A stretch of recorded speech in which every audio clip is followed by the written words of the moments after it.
River, and he will gently set this airplane down. And this is my favorite part. One regret I have is I never learned to fly, and this guy just does it magnificently. Watch him hold it now. He'll level out, ease the control yoke down, and barely dent the surface of the Chena River. Isn't that amazing? Now he'll get up here close to us. Your captain upstairs is also licensed to fly. He flies helicopters. So I thought it'd be fun if we connect the two pilots, and we'll hear the story at 2-4 Alpha and Steve and see how it's going out there. Captain Ryan, whenever you're ready, sir.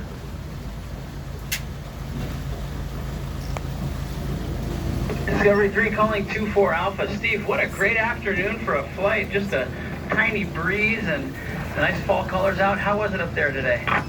Oh, beautiful afternoon. We've been having a real good last few days. It's been nice. Steve, watching you bring it in for that landing, it's obvious that you have a lot of experience in these small airplanes.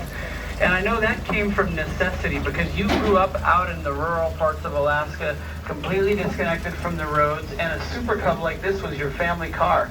In fact, you were licensed to fly before you had a driver's license. Yes, I was actually raised out in western Alaska along the Yukon River, a place called Eagle Island. It's along the Iditarod Trail. I've been piloting these aircraft since I was a teenager. My dad was actually a pilot and instructor, and we even had sled dogs out on the Yukon for transportation. Tried my hand at the Iditarod race in 1980. Then in 91, I moved to Fairbanks, became an aircraft mechanic, so now I work on these aircraft full-time when I'm not flying them. These little Super Cubs are so popular here in Alaska, especially in the interior. What is it about them that makes them so useful? Well, the Piper Super Cub's design is actually the 1930s and 40s technology. It's very lightweight and versatile aircraft, so it's real good for getting in and out of the remote area lakes and rivers when you see it here on floats. And also in the summer, we'll go to wheels where we'll operate them off sandbars and ridge tops. In the winter months, we'll put skis for ice and snow, so just a real good small aircraft for supplying remote areas where there's no runways available.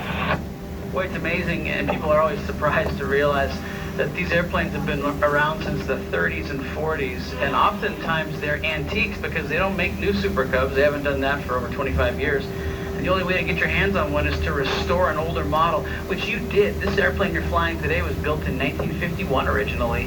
How do you keep it safely operating? Well, we're real fortunate enough that there's still manufacturers that build parts for these older aircraft, and then there's shops like I have that maintain and restore them. So it's a technology that really has proven itself over many years and is going strong today and looks like it has a great future ahead. Well, very good, Steve. Thanks for coming out this afternoon and giving us the demonstration. I see you've taxied back downriver. Will you do one more takeoff here before we go? Yes, I'll get down here a little farther and depart upriver and head home. You people enjoy your afternoon boat ride. 2-4 Alpha clear. Okay, Steve, thanks and good luck. Disco 3 clear. All right, thank you, guys. Now, by Halloween, he's going to be on skis.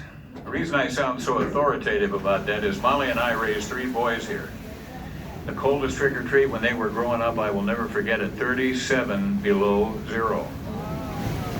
You folks have any idea how long it takes to thaw out a Tootsie Roll that's been out at 37 below zero in a canvas bag?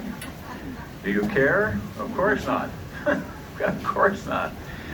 But now Steve is going to encore at takeoff here and head home. Same flight plan. He'll come down the left-hand side. When he gets abreast of the boat, give him a big wave, because he is really one of the best there is. 150 horsepower Lycoming engine. We'll lift that little airship up one more time. And I hope you get a chance to do this on this trip or when you come back, because this is really the way to see the country. Going flat with all these young people.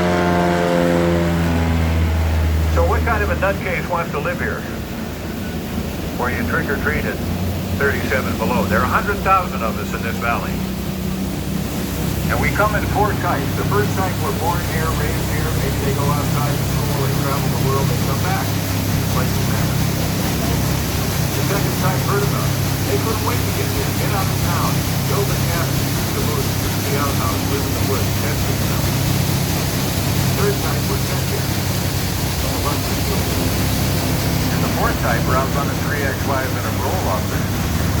Well, we all get along because human beings all freeze at the same temperature. Isn't that a remarkable level? Yeah. So I want to show you a picture of the young couple that